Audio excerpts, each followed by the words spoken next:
Ryan Steinekert with Ashley Brown, the Rich Rebel football team. And, Coach, season comes to an early end, at least compared to the last 10 or 12 seasons. How are you feeling about the way you played at Milford in the quarterfinals last Friday? I thought we came out and we weren't very good and struggled the whole first half, on offense and defense. And then the kids woke up at halftime. They came out, and I thought they played, one of their better halves as far as in all aspects of the game, as far as defense, offense, but it was just a little too late.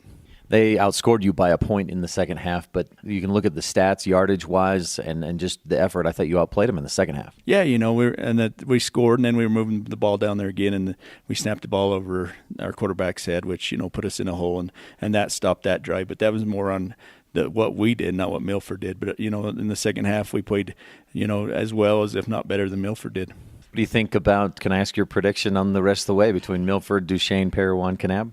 I think it'll be Duchesne and Milford in the championship, and Duchesne will win. Were you surprised by Kanab beating Leighton Christian the way they did?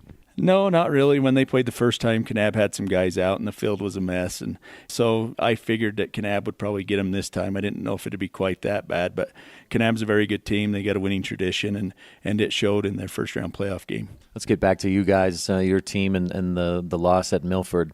Are there things that you saw Friday that you can build on for next year, thinking about the guys you'll have coming back? Yeah, in the second half we went to a little bit different offense as far as, we tried to spread them out and open the field up a little more. And, and looking into next year, I think that's what we're going to have to be able to do, is we're going to have to be able to spread people out and then also be able to run the ball. And then, we got Jared coming back, and so we should be able to throw the ball fairly well. So, I think you'll see us do a little bit more of that than what we did this year. That was real effective, and we'd seen some of that. You'd run that a couple times against Leighton Christian and had some success, and then I love the play action, the throw over the top to Aaron Smith. Yeah, that's something we worked on later on when our option wasn't working and we weren't very good at the option. So, we put in that spread offense and did the read option a little bit, and and it just opened the field up so where we didn't have to move kids on the offensive line and then it also gave us blocking angles, which helped us, and and it showed that we should be able to do that next year, and that's something that we'll work on. Do you see yourself kind of moving away from the old wishbone offense just because of personnel you have? Yeah,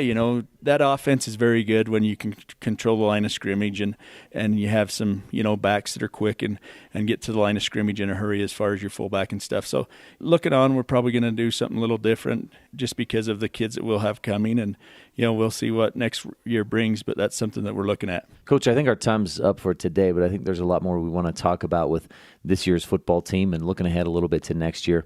For now, though, Coach Ashley Brown of the Rich Rebels, thanks so much for your time. Okay, thank you. We appreciate you broadcasting us. You do a great job.